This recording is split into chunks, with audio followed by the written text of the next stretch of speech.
Was that a surprise for you today? I mean, like, or did you? I mean, didn't think we were going to be that loose today, no. I mean, it's kind of how it goes.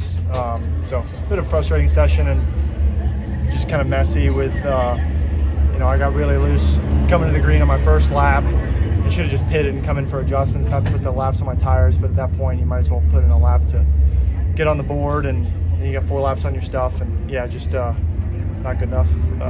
So tomorrow will be a challenge for sure, and I'm sure the topic of strategy will certainly come up as far as what you want to do, because it's definitely not the easiest track to pass on. So yeah, got a bit more work to do than I would like for tomorrow. I think less slick out there tomorrow with it being starting round 1 rather than racing here, kind of. Yeah, it'll be interesting to see how the track evolves throughout the race. I mean, it picked up quite a bit of speed in practice yesterday, just with laps on track, which is part of the reason why we decided to wait to run in the first group of qualifying. Because I mean, the last thing on track was historic cars, and I'm sure those things weren't all sealed up. So that was in good thinking, but yeah, definitely struggled a little bit. With the new surface, how's the race going to differ tomorrow from years past? It's hard to say. I mean, we certainly had some fall off yesterday, but probably more heat induced than wear induced. But I think your passing zones are going to be a lot of the same and lack thereof. I mean, it's one of the most difficult tracks to pass on. It's one of the narrowest natural road courses we go to. So yeah, it's not going to be easy to make up track position, no doubt. But yeah, it's edgy for sure, so it's easier to make mistakes. Like, I would say it's easier to make bigger mistakes because there's not a lot of grip offline. I'm sorry, Steve. Did you do anything special fun during the week after winning? I mean, yes. Celebrated a win. That's special and unique. But I just got together with the guys and the families and everybody, and pretty short turnaround this week.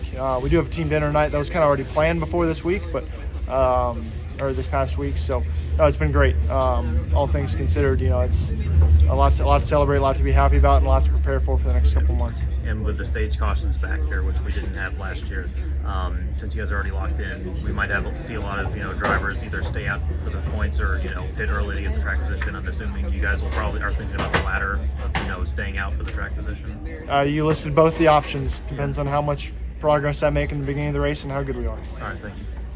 That's what I was going to ask. I mean, obviously now you have a win, so you don't have to think like these guys that were on the bubble. So, does that change the way that you go forward in all these races the rest of the season? Yes and no.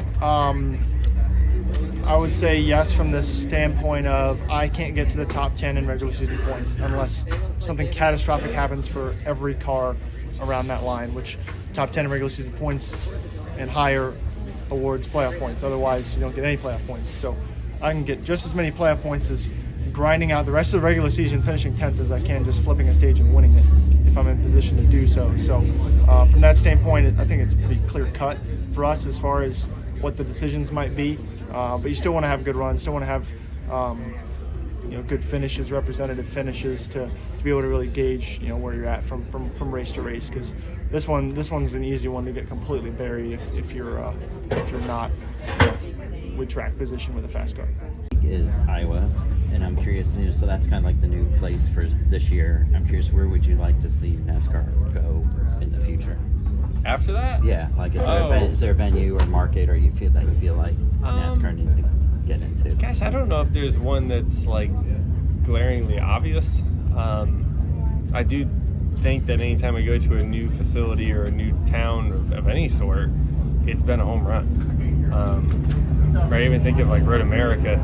Right, it's not like the biggest town there, but people show up. It's the unknown. People like to change and new things. So I think adding a new track to the circuit every week or every year makes total sense.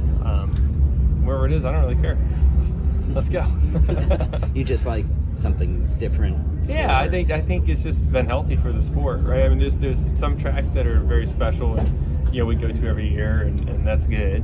But I think there's also that new factor that people just don't know, and I think people like that. So this new factor, this is a new track almost with the turn 11 on fence too. Well, yeah. Were What do you think about It's bringing? there. What do you think about bringing Rockingham back?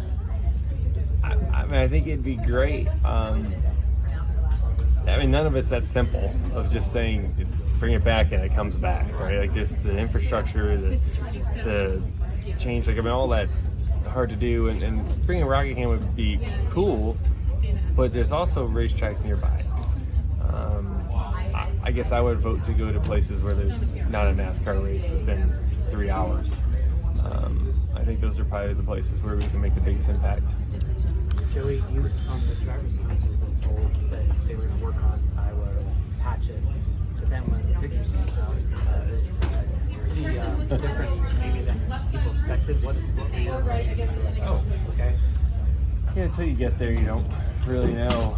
Probably the most interesting repave-ish thing that we've seen.